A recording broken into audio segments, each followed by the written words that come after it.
তোদের আগে ম্যাথের 6টা ক্লাসে ডিটারমিনেন্ট চ্যাপ্টারটা তোদের শেষ করেছি। আজকে আমি শুরু করছি ম্যাট্রিক্সের থিওরি অলরেডি আমি গ্রুপে পাঠিয়ে দিয়েছি। আশা করি তোদের প্রত্যেকের সেটা খাতায় তোলাও হয়ে গেছে। তাহলে দেখ, আমি ম্যাট্রিক্সের চ্যাপ্টারটা শুরু করছি। এখন ডিটারমিনেন্ট বলতে তোরা কি বুঝেছিলি? ডিটারমিনেন্ট আমরা বলেছিলাম কি, ডিটারমিনেন্ট হচ্ছে একটা অপারেটর। এখন ম্যাট্রিক্স কি? ম্যাট্রিক্স হচ্ছে সাজিয়ে রাখার পদ্ধতি। মানে ম্যাট্রিক্সকে এক কথায় বলা যায় হচ্ছে রেক্ট্যাঙ্গুলার অ্যারে। মানে এগুলো মেনলি কোম্পানিতে ইউজ করা হয়। মানে ধর তুই হয়তো কোনো কোম্পানিতে কাজ করিস, কোম্পানির চেয়ারম্যান একদিন তোর কাছে এসে জানতে চাইল কোনো একটা পার্টিকুলার ধর হিসেব জানতে চাইল। এমনিতে আগে ওটা আমি একটু পরে বোঝাচ্ছি, আগে জেনে রাখ যে ম্যাট্রিক্সের আগে ডেফিনেশনটাকে বলে দিই, তারপর আমি যে কথাটা বলতে চাইছি সেটা পরিষ্কার করে দিচ্ছি। ম্যাট্রিক্স বলতে ধর এম সংখ্যক সারি এবং এম সংখ্যক স্তম্ভের সাহায্যে যে গঠিত আয়তকার সজ্জা, সংখ্যার আয়তকার সজ্জা। এবং সংখ্যাটা বাস্তব হতে পারে, সংখ্যাটা অবাস্তবও হতে পারে।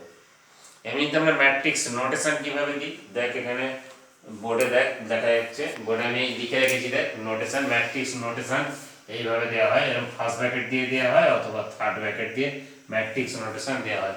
কর্নারটায় লেখা আছে দেখ এম ক্রস এন, এটাকে আমরা বলি কি ম্যাট্রিক্সের অর্ডার। মানে এই ম্যাট্রিক্সের তারা এম দিয়ে বোঝাতে চাইছি যে এই ম্যাট্রিক্সে এম সংখ্যক সারি আছে এবং এন সংখ্যক স্তম্ভ আছে। যেটা তোদেরকে একটু আগে বলছিলাম দেখ, সেটা এখানে ছোট্ট করে লিখে রেখেছি। দেখ তোদের খাতাতেও আছে জিনিসটা। আমরা এই বরাবর আমরা কি, এই বরাবর গেলে আমরা বলি রো। তাহলে আমরা তাহলে কতগুলো পরপর থেকে 4টে সাল নিয়েছি। আর এই বরাবর এলে আমরা বলি কি কলাম। এই বরাবর থেকে লেখা আছে এ বি সি। ধরুন এ বি সি 3টে কোম্পানি, আর এগুলো 4টে সাল দেওয়া আছে। তাহলে এগুলো দেখানো হচ্ছে, যে নাম্বারগুলো এখানে দেওয়া আছে, এই নাম্বারগুলো দিয়ে দেখানো হচ্ছে যে কোন কোম্পানি, এ বি সি 3টে কোম্পানি, তো কোন কোম্পানি কোন ইয়ারে কত কোটি টাকা লাভ করেছে তার একটা হিসাব। ঠিক আছে, এটা মনে করা গেলে এই কোম্পানি 2017 সালে কোনো লাভ করেনি, 2018 সালে 2 কোটি, 2019 সালে 4 কোটি, 2020 সালে 6 কোটি। এইভাবে যদি আমি জিনিসটা প্রতিটা ক্ষেত্রে বলতে চাই, জিনিসটা অনেক লেন্দি হবে এবং প্রচুর সময়ও যাবে। কিন্তু মনে কর আমি যে একটু খানিকটা আগে যে কথাটা তোদের বলছিলাম, যে মনে কর তুই কোনো কোম্পানিতে চাকরি করিস, কোম্পানির চেয়ারম্যান একদিন এসে জানতে চাইলো যে 2019 সালে বিগ কোম্পানির চেয়ারম্যান এসে জানতে চাইলো যে 2019 সালে আমার কোম্পানিতে কত টাকা লাভ হয়েছে। তাহলে যদি মনে করেন এটাকে আমরা একটা রকম সাজিয়ে রাখতে পারি, তাহলে একটা গ্লান্স দেখে বলে দেওয়া যাবে যে ওই কোম্পানিতে যে ওই সালে কত টাকা লাভ হয়েছিল। তাছাড়া এখান থেকে আরও জিনিস ব্যাখ্যা করা যেতে পারে। যদি আমি সাল ওয়াইজ যাই, যদি রো ওয়াইজ যদি খেয়াল করি, তাহলে রো ওয়াইজ খেয়াল করলে পার্টিকুলার কোনো একটা সালে কোন কোম্পানির কত টাকা লাভ হয়েছে সেটাও আমরা ব্যাখ্যা করতে পারবো। কে বেশি লাভ করেছে, কে কম লাভ করেছে সেটাও বলতে পারবো। আবার ঠিক একইভাবে যদি মনে করো আমরা কলাম ওয়াইজ যাই, কলাম ওয়াইজ গেলে আমরা কি দেখতে পাবো যে পার্টিকুলার একটা কোম্পানির ক্ষেত্রে সাল ওয়াইজ সে লাভ বাড়াচ্ছে না লাভ কমছে, তার সেটার একটা হিসেব পাওয়া যাবে। ঠিক আছে, এটাকে আমরা নিচের লাইনে দেখ, এই এমনি ম্যাট্রিক্স সাধারণত বড় হাতের অক্ষর দিয়ে প্রকাশ করা হয়। ঠিক আছে, আমরা এখানে নিচে একটা লিখে রেখেছি, দেখ ক্যাপিটাল এ দিয়ে দেখ একটা ম্যাট্রিক্স লিখে রেখেছি, উপরের নাম্বারগুলোকে ম্যাট্রিক্সের আকারে প্রকাশ করেছি। এখানে লিখে রেখেছি 3x4, মানে কি এই ম্যাট্রিক্সের 3টে সারি আছে আর 4টে কি স্তম্ভ আছে। ঠিক আছে, ম্যাট্রিক্সের যে প্রথমের দিকের অংশটা কিচ্ছু নাই, খুবই সোজা, যে কেউ করতে পারবি। ম্যাট্রিক্সের আগে অনেক ডেফিনেশন আছে, ডেফিনেশনগুলো পরপর শিখতে হবে। প্রথমে আমরা কি লিখেছি, প্রথম লিখেছি রো ম্যাট্রিক্স। আমরা রো ম্যাট্রিক্স বলতে কি বোঝাই, যে ম্যাট্রিক্সের কেবলমাত্র একটাই রো আছে তাকে বলা হয় রো ম্যাট্রিক্স। তার একটা মনে করেন একটা এক্সাম্পল দিচ্ছি, মনে করেন এরকম 1 2 3 4 এরকম ম্যাট্রিক্স। তাহলে একটা, তাহলে এটার অর্ডার কত হবে, এটা হবে রো একটা, কিন্তু কলাম কটা, কলাম হচ্ছে 4টে। তাহলে এর অর্ডার হচ্ছে 1x4। এরপরে আছে না কলাম ম্যাট্রিক্স। কলাম ম্যাট্রিক্স বলতে একই ডেফিনেশন। কলাম ম্যাট্রিক্স যে ম্যাট্রিক্সের কেবলমাত্র একটাই স্তম্ভ আছে। ধর আমি হয়তো এরকম কিছু লিখে দিলাম, ধর -1 1 2, তাহলে এটা কি, এটা আমি এর অর্ডারটা কত করবো, এর অর্ডারটা করবো 3x1, মানে কি এই ম্যাট্রিক্সের 3টে সারি আছে আর একটি স্তম্ভ আছে। ঠিক আছে, এরপরে আসছে রেক্ট্যাঙ্গুলার ম্যাট্রিক্স। রেক্ট্যাঙ্গুলার ম্যাট্রিক্স বলতে কি, যে ম্যাট্রিক্সের সারি সংখ্যা এবং স্তম্ভ সংখ্যা সমান নয় তাকে আমরা বলি রেক্ট্যাঙ্গুলার ম্যাট্রিক্স। আচ্ছা, এরপরে আসছে দেখ স্কোয়ার ম্যাট্রিক্স, মানে কি বর্গ ম্যাট্রিক্স। বর্গ ম্যাট্রিক্স বলতে কি, যে ম্যাট্রিক্সের সারি সংখ্যা স্তম্ভ সংখ্যা সমান তাকে বলা হয় বর্গ ম্যাট্রিক্স। আচ্ছা, বর্গ ম্যাট্রিক্সের পর আসছে না determinant of A matrix. Determinant of A matrix কি? ডিটারমিনেন্ট অফ এ ম্যাট্রিক্স হতে গেলে অবশ্যই ম্যাট্রিক্সটাকে বর্গ ম্যাট্রিক্স হতে হবে, কারণ তোরা আগে চ্যাপ্টারে শিখেছিস ডিটারমিনেন্ট কি সবসময় বর্গাকার সাইজ, তাই তো, বর্গাকার সাইজ। আচ্ছা, এখানে থেকে আমরা একটা ম্যাট্রিক্স লিখেছি, দেখ এ একটা ম্যাট্রিক্স লিখেছি এইভাবে। ডিটারমিনেন্ট অফ এ ম্যাট্রিক্সকে আমরা এইভাবে প্রকাশ করব, যে মড সাইনের মধ্যে এ দিয়েছি, মানে ডেটে উচ্চারণ করবো কি ডেটে ডেটে বলে এইভাবে লেখা হয়, ঠিক আছে। আচ্ছা, এইটি কথাটা ডিটারমিনেন্টের প্রসঙ্গ যখন এলো এই কথাটা একটা বলে দিই, আমরা যদি এখন ভাবতে চাই ডিটারমিনেন্ট আর ম্যাট্রিক্সের মধ্যে তফাৎ কি, ডিটারমিনেন্ট আর ম্যাট্রিক্সের মধ্যে মূল তফাৎ যেটা, ডিটারমিনেন্ট হচ্ছে সবসময় বর্গাকার, মানে সারি সংখ্যা স্তম্ভ সংখ্যা সমান, আর ম্যাট্রিক্স হচ্ছে ইন জেনারেল হচ্ছে রেক্ট্যাঙ্গুলার, মানে কি সারি সংখ্যা স্তম্ভ সংখ্যা সমান হয়, কিন্তু বুঝতেই পারছিস বর্গ ম্যাট্রিক্সও হতে পারে। আর একটা তফাৎ কি, আর একটা তফাৎ হচ্ছে নির্ণয় হচ্ছে একটা অপারেটর, মানে নির্ণয়কে বিস্তৃত করলে সবসময় একটা ভ্যালু পাওয়া যায়, মান পাওয়া যায়, কিন্তু ম্যাট্রিক্স হচ্ছে কি, ম্যাট্রিক্স হচ্ছে একটা রেক্ট্যাঙ্গুলার অ্যারে, মানে ম্যাট্রিক্স হচ্ছে একটা আয়তকার সজ্জা, সাজিয়ে রাখার পদ্ধতি, ঠিক আছে। আচ্ছা, এরপর আমরা যেটা আসছি এরপর আসছে singular and non singular matrix, মানে বিশিষ্ট এবং অবিশিষ্ট ম্যাট্রিক্স। তা সিঙ্গুলারই হোক বা নন সিঙ্গুলার, ম্যাট্রিক্সটিকে অবশ্যই বর্গ ম্যাট্রিক্স হতে হবে। তাহলে যে বর্গ ম্যাট্রিক্সের ডিটারমিনেন্ট প্রকাশ করলে সেটা সমান 0 হবে তাকে আমরা বলবো সিঙ্গুলার ম্যাট্রিক্স, আর যে বর্গ ম্যাট্রিক্সের ক্ষেত্রে ডিটারমিনেন্ট ভ্যালুটা 0 নয় তাকে আমরা বলবো কি নন সিঙ্গুলার ম্যাট্রিক্স, ঠিক আছে। আচ্ছা, এরপর আসছি দেখ ট্রান্সপোজ অফ এ ম্যাট্রিক্স। কোন ম্যাট্রিক্সের ট্রান্সপোজ বলতে কি বোঝায়? Transpose of A matrix. আচ্ছা, ট্রান্সপোজ অফ এ ম্যাট্রিক্স বলতে ধর কোন একটা ম্যাট্রিক্স আছে, ধর কোন একটা ম্যাট্রিক্স ধর মনে কর a1 ধর -1 1 2 ধর 3 0 4, আমি যা খুশি তোদের খাতার সঙ্গে হয়তো মিলতে নাও পারে, আমি নিজের ইচ্ছা মতো যা খুশি নিয়ে নিচ্ছি। আচ্ছা, এই ম্যাট্রিক্সটার অর্ডার কত? এই ম্যাট্রিক্সটার অর্ডার হচ্ছে 2 × 3।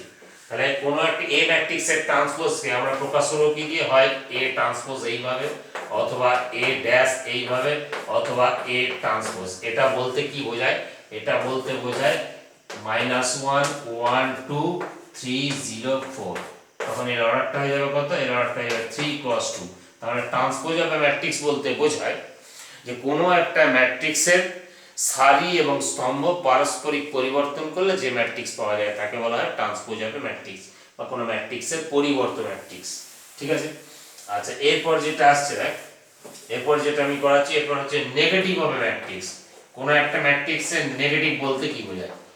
নেগেটিভ অফ এ ম্যাট্রিক্স, মনে কর কোনো একটা ম্যাট্রিক্স আছে, এ একটা ম্যাট্রিক্স, এ ম্যাট্রিক্স দা লিখছি এ আই জে ধর m × n। আচ্ছা, এ ম্যাট্রিক্সের নেগেটিভ ম্যাট্রিক্সকে আমরা -a দিয়ে প্রকাশ করব, সেটাকে ধর আমরা এইভাবে প্রকাশ করছি bij, অর্ডারটা একই থাকবে m × n, কিন্তু bij এলিমেন্টগুলো কেমন হবে? এলিমেন্টগুলো হবে -aij। তাহলে এত কষ্ট করে না বুঝে মনে রাখবি যে কোনো একটা ম্যাট্রিক্সের প্রতিটা পদকে যদি -1 দিয়ে গুণ করা হয়, -1 দিয়ে গুণ করলে তাহলে যে ম্যাট্রিক্সটা পাওয়া যাবে তাকে বলা হবে ওই ম্যাট্রিক্সের কি নেগেটিভ ম্যাট্রিক্স। আচ্ছা, এরপরে আসছে symmetric and skew symmetric. Symmetric মানে প্রতিসম, এন্ড স্কিউ সিমেট্রিক মানে কি বিপ্রতিসম। সিমেট্রিক আর স্কিউ সিমেট্রিক ম্যাট্রিক্স বলতে কি বোঝায়? আমরা কোন একটা ম্যাট্রিক্স ধর এ, কোন একটা ম্যাট্রিক্স অবশ্যই বর্গ ম্যাট্রিক্স, এ ম্যাট্রিক্সের ট্রান্সপোজ মানে এ ট্রান্সপোজ এটি যেভাবে আমরা লিখি, যদি এটি = এ হয় তাহলে তাকে আমরা বলবো সিমেট্রিক ম্যাট্রিক্স, আর যদি এটি যদি -a হয় মানে নেগেটিভটার সাথে সমান হয় তাহলে সেই ম্যাট্রিক্সকে বলা হবে কি স্কিউ সিমেট্রিক ম্যাট্রিক্স, ঠিক আছে। তাহলে কোনো একটা ম্যাট্রিক্সের সারি আর স্তম্ভ ইন্টারচেঞ্জ করলে যদি ওই ম্যাট্রিক্সটাই পাওয়া যায় তাহলে সেটাকে আমরা বলবো প্রতিসম ম্যাট্রিক্স, আর কোনো একটা ম্যাট্রিক্সের সারি এবং স্তম্ভ ইন্টারচেঞ্জ করলে যদি নেগেটিভ ম্যাট্রিক্সটা নেগেটিভ অংশের সঙ্গে সমান হয় তাহলে সেটাকে আমরা বলবো কি স্কিউ সিমেট্রিক ম্যাট্রিক্স। আচ্ছা, এরপর আসছে কি, এরপর আসছে দেখ নাল বা জিরো ম্যাট্রিক্স। এগুলো খুবই সহজ, মুখে মুখে বলে দিলে হয়ে যাবে। ধর আমরা নাল ম্যাট্রিক্সকে ধর আমরা ক্যাপিটাল ও দিয়ে প্রকাশ করবো, ধর একটা 2 × 3 অর্ডারে আমরা নাল ম্যাট্রিক্স হচ্ছে, তাহলে সেটাকে লিখবো কিভাবে? 0 0 0 0 0 0। তাহলে সোজা হিসেব যে ম্যাট্রিক্সের ক্ষেত্রে প্রতিটা পদই শূন্য তাকে বলা হয় কি নাল ম্যাট্রিক্স। আচ্ছা, নাল ম্যাট্রিক্সের পরে আসছে একটা ডায়াগোনাল ম্যাট্রিক্স। আমরা ডায়াগোনাল ম্যাট্রিক্স বলতে কি বুঝি, মানে কর্ণ ম্যাট্রিক্স। ডায়াগোনাল ম্যাট্রিক্স মনে করো কোন একটা ম্যাট্রিক্স এ আছে, এটা হচ্ছে A I j m cross n, তাহলে এটা হচ্ছে একটা বর্গ ম্যাট্রিক্স। তাহলে এই ম্যাট্রিক্সটাকে আমরা ডায়াগোনাল ম্যাট্রিক্স তখনই বলবো, তাহলে দুটো শর্ত সিদ্ধ করতে হবে। এক নম্বর শর্ত হচ্ছে A I J equal to 0 যখন I not equal to J, আর দু নম্বর শর্ত হচ্ছে এ আই জে এক্সিস্ট যখন আই ইকুয়াল টু জে। মানে সোজা কথায় কি বলতে চাইছে, একটা एग्जांपल দিলে ক্লিয়ার হয়ে যাবে। মনে করেন এ একটা ম্যাট্রিক্স, তাহলে এইভাবে লিখছি a 0 0 0 b 0 0 0 c। তার মানে বলতে চাইছে আমরা এইটাকে বলি কি, এইটাকে আমরা বলি কি প্রিন্সিপাল ডায়াগোনাল। এর আগেও তোদেরকে ডিটারমিনেন্টও বলেছি প্রিন্সিপাল ডায়াগোনাল। তাহলে প্রিন্সিপাল ডায়াগোনাল বরাবর যদি এলিমেন্টগুলোর মানের অস্তিত্ব থাকে, আর যদি নন ডায়াগোনাল এলিমেন্টগুলো যদি প্রত্যেকটা 0 হয়, তাহলে তাকে বলা হবে কি ডায়াগোনাল ম্যাট্রিক্স। আচ্ছা, ডায়াগোনাল ম্যাট্রিক্সের পর আসছে না স্কেলার ম্যাট্রিক্স। স্কেলার ম্যাট্রিক্স একই ব্যাপার, তার ক্ষেত্রে শর্তটা কি, শর্তটা হচ্ছে শুধু aij ইকুয়াল টু কে হবে। এখানে একটা কথা বলতে পারি যে কে এর মান 0 আর 1 হওয়া চলবে না, কারণ 0 আর 1 হলে এগুলোর স্পেসিফিক নাম আছে, ঠিক আছে। ওই জন্য aij ইকুয়াল টু কে বলছি। তাহলে যদি আমি एग्जांपलটা দিই, এইটা থেকে যদি আমি ঠিক করে দিই জিনিসটা, তাহলে নন ডায়াগোনাল এলিমেন্ট সব 0 আর এইগুলো হবে ধর a a a, মানে প্রত্যেকটা ভ্যালুই হবে 1। এবার এইখান থেকে দেখতে দিকে ছোট করে বলে দিচ্ছি, যদি মনে কর এই যেগুলো আমরা a লিখেছি এগুলো যদি মনে কর আমরা প্রত্যেকটাকে মনে কর a i j এগুলোকে মনে কর যদি আমরা 1 করে দিই, তাহলে তখন সেই ক্ষেত্রে কি হয়ে যাবে, যখন i ইকুয়াল টু j তখন সেই ম্যাট্রিক্সের নাম হয়ে যাবে কি, সেই ম্যাট্রিক্সের নাম হয়ে যাবে আইডেন্টিটি ম্যাট্রিক্স বা ইউনিট ম্যাট্রিক্স। এখন যে কোনো একটা আইডেন্টিটি ম্যাট্রিক্স বা ইউনিট ম্যাট্রিক্স সবসময় আই দিয়ে প্রকাশ করা হয়। মনে করো আমি যদি একটা এরকম সেকেন্ড অর্ডারের আইডেন্টিটি ম্যাট্রিক্স প্রকাশ করি, তাহলে সেটা দেখতে হবে কেমন 1 0 0 1। যদি মনে করো আমরা থার্ড অর্ডারের একটা আইডেন্টিটি ম্যাট্রিক্স করি, তাহলে সেটা দেখতে কেমন হবে, সেটা দেখতে হবে 1 0 0 0 1 0 0 0 1। এটা হচ্ছে থার্ড অর্ডার আইডেন্টিটি ম্যাট্রিক্স। আচ্ছা, এরপর আসছে দেখ থার্ড অর্ডার, এরপর আসছে এইটা, এরপর আসছে দেখ আপার ট্রায়াঙ্গুলার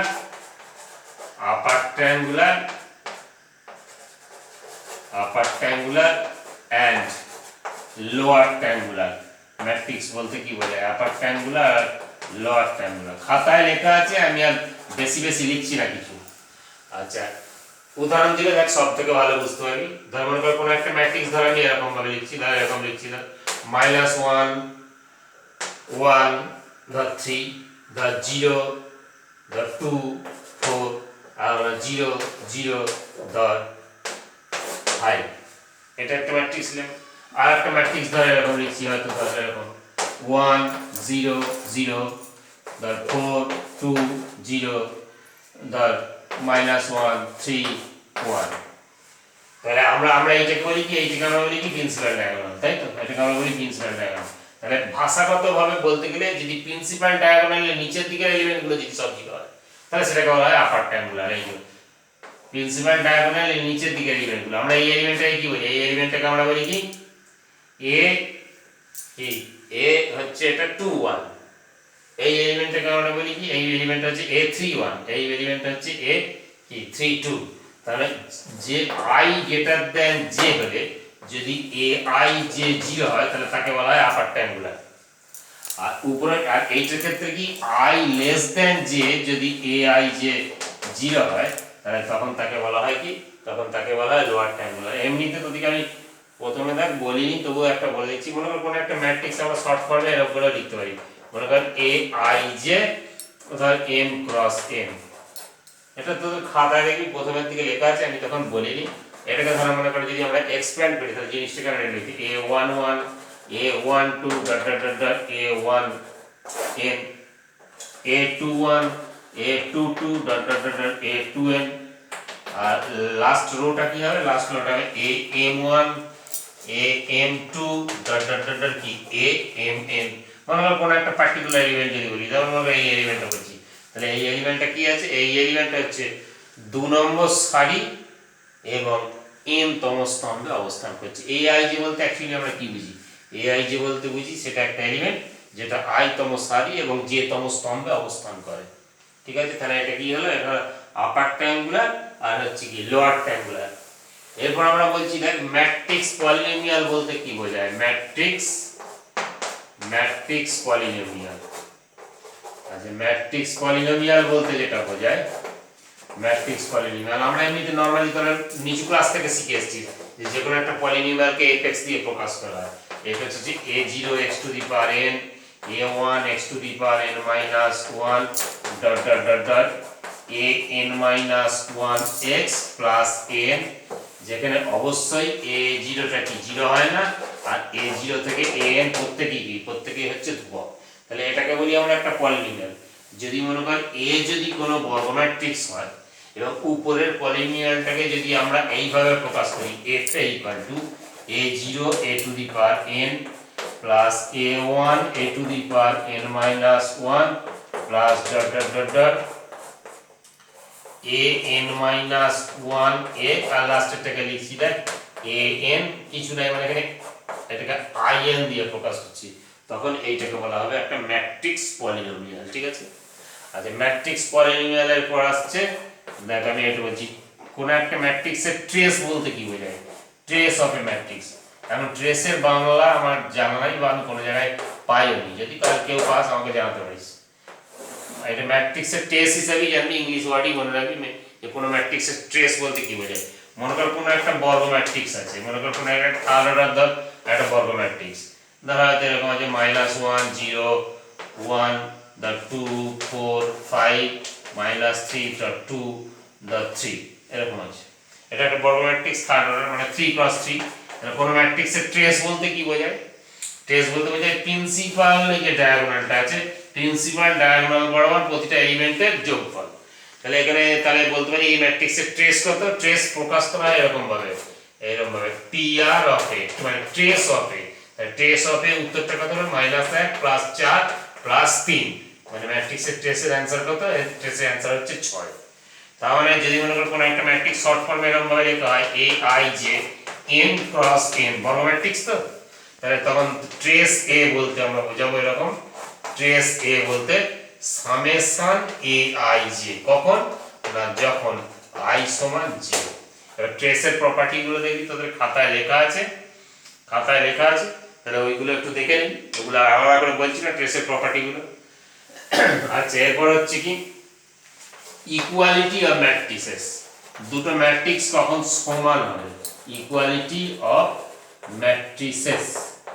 আচ্ছা দেখ দুটো ম্যাট্রিক্স সমান কখন হবে, দুটো ম্যাট্রিক্স এ আর বি, মনে করো দুটো ম্যাট্রিক্স সমান হতে গেলে একটাই শর্ত, তাদেরকে সবসময় কি হতে হবে, একই ক্রমের হতে হবে। আর আরেকটা কি, আরেকটা বলতে পারি যে এ ম্যাট্রিক্সের অনুরূপ পদ বি ম্যাট্রিক্সের অনুরূপ পদের সঙ্গে সমান হবে। মনে করো দুটো উদাহরণ দিলে বুঝতে পারি, মনে করো এটা বলছি মনে করো x1 ধর y0, ঠিক আছে, আর বি একটা ম্যাট্রিক্স মনে করো -1 1 আর মনে হয় বললাম ধর 2 0। তাহলে এই a ইকুয়াল টু b আমরা তখনই বলতে পারবো, দুটো ম্যাট্রিক্স একই অর্ডারে দেখতে পাচ্ছিস দুটোই 2x2, আর এই ম্যাট্রিক্স দুটো সমান হবে তখনই যদি x সমান -1 হয় মানে y সমান 2 হয়। ঠিক আছে, তাহলে দুটো ম্যাট্রিক্স সমান তখনই হবে যদি তারা একই অর্ডারের হয় এবং এ ম্যাট্রিক্সের অনুরূপ পদগুলো বি ম্যাট্রিক্সের অনুরূপ পদগুলোর সঙ্গে সমান হয়। আচ্ছা, এরপর আমরা বলছি অ্যাডিশন এন্ড সাবট্রাকশন অফ ম্যাট্রিক্সেস। ম্যাট্রিক্সের যোগ বিয়োগ বলতে কি বোঝায়, ম্যাট্রিক্সের যোগ বিয়োগ। একটা জিনিস মনে রাখতে হবে যে দুটো ম্যাট্রিক্সের মধ্যে যোগ এবং বিয়োগ সম্ভব তখনই, শর্ত একটাই, মানে যদি এবং কেবলমাত্র যদি তারা একই ক্রমের হয়, একমাত্র এই ক্ষেত্রেই সম্ভব। ঠিক আছে, আর মনে করি এই কোনো একটা ম্যাট্রিক্স, মনে করি আমরা a1 b1 c1 a2 b2 c2 a3 b3 c3, এটা কত অর্ডারের ম্যাট্রিক্স, এটা 3x3। আর বি একটা ম্যাট্রিক্স নিচ্ছি ধর, সেটা হচ্ছে ধর x1 y1 z1 x2 y2 z2 x3 y3 z3। প্রথম কন্ডিশন তো এটা হতেই হবে যে দুটো ম্যাট্রিক্সকে একই অর্ডারে হতে হবে, আর যখন এটাকে যোগ করব বা বিয়োগ করব তখন তার নিয়ম হবে যে অনুরূপ পদ মানে এইটার সঙ্গে এইটার যোগ বা বিয়োগ, এইটার সঙ্গে এইটার যোগ বা, আমি একটা রো লিখে দেখাচ্ছি না, a1 প্লাস মাইনাস x1 যখন যোগ বা বিয়োগ করব, b1 প্লাস মাইনাস y1 আর c1 প্লাস মাইনাস z1, তাহলে বাকি এলিমেন্টগুলো কি হবে তোরা নিজেরাই বুঝতে পারছিস। ঠিক আছে, তাহলে এটা হচ্ছে ম্যাট্রিক্সের যোগ আর বিয়োগ। আচ্ছা, এবার যে যোগ আর বিয়োগের দেখ দুটো একটা প্রপার্টি আছে, প্রপার্টিজ যোগ আর বিয়োগের। আচ্ছা, এক নম্বর প্রপার্টি হচ্ছে a plus b equal to b plus a, মানে ম্যাট্রিক্সের যোগের ক্ষেত্রে বিনিময় সূত্র সিদ্ধ হয়, কিন্তু বিয়োগের ক্ষেত্রে বিনিময় সূত্র সিদ্ধ হয় না, মানে a minus b not equal two কি b মাইনাস a। আচ্ছা, দু নম্বর প্রপার্টি কি? দু নম্বর প্রপার্টি হচ্ছে a plus b plus c সমান বলতে পারি কি a plus b plus c, তার মানে ম্যাট্রিক্সের যোগের ক্ষেত্রে সংযোগ সূত্র সিদ্ধ হয়। আচ্ছা, তিন নম্বর প্রপার্টি কি? কোনো একটা ম্যাট্রিক্সের সঙ্গে যদি আমি নাল ম্যাট্রিক্স যোগ করি বা নাল ম্যাট্রিক্সের সঙ্গে যদি সেই ম্যাট্রিক্সটা যোগ করি সবসময় ওই ম্যাট্রিক্সটাই আসবে। আচ্ছা, চার নম্বর প্রপার্টি কি? চার নম্বর প্রপার্টি হচ্ছে কোনো একটা ম্যাট্রিক্সের সঙ্গে যদি তার নেগেটিভটা যোগ করা হয় বা নেগেটিভটার সঙ্গে যদি সেই ম্যাট্রিক্সটা যোগ করা হয়, তাহলে সেটা সবসময় কি হবে? সেটা সবসময় নাল ম্যাট্রিক্স হবে।